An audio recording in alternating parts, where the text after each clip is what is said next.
দেশের চলমান রাজনৈতিক পরিস্থিতি কি কূটনৈতিক মহল থেকে সাধারণ মানুষ কারোরই অজানা নয়। দেশজুড়ে একটি থমথমে আবহ।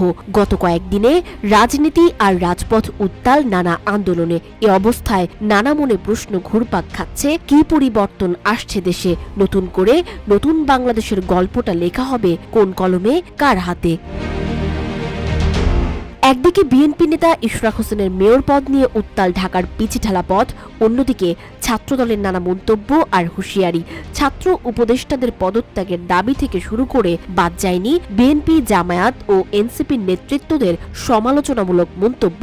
এর ওপর সেনাপ্রধানের নির্বাচন নিয়ে মন্তব্য সহ নানাবিধ পরিস্থিতিতে অন্তর্বর্তী সরকারের পদত্যাগ বিষয়টি আলোচনায় আসে। এরপর থেকেই রাজনীতিতে শুরু হয় নতুন উত্তেজনা।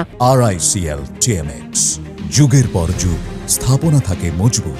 এই যখন পরিস্থিতি, তখন প্রশ্ন উঠছে, যদি ডক্টর ইউনূস পদত্যাগ করেন তবে তার বিকল্প কি হতে পারে? কে বসবেন ডক্টর ইউনূসের আসনে? আতঙ্কে যখন সাধারণ মানুষ, তখন ডক্টর ইউনূসের পক্ষে সমর্থন যোগান ছাত্র ও রাজনৈতিক নেতাসহ রাজনৈতিক বিশ্লেষকরা। বাংলাদেশ জামায়াত ইসলামীর নায়েবে আমির আব্দুল্লাহ মোহাম্মদ তাহির মনে করেন, প্রধান উপদেষ্টা থেকে ডক্টর ইউনূস পদত্যাগ এবং তার কাজে বাধা দেশে একটি ভয়াবহ রাজনৈতিক সংকটের সৃষ্টি করতে পারে। দেশে এক বিরাট শূন্যতা তৈরি হতে পারে। তাই তাদের দল ডক্টর ইউনূসকে সার্বিক সহযোগিতা করে যাবে।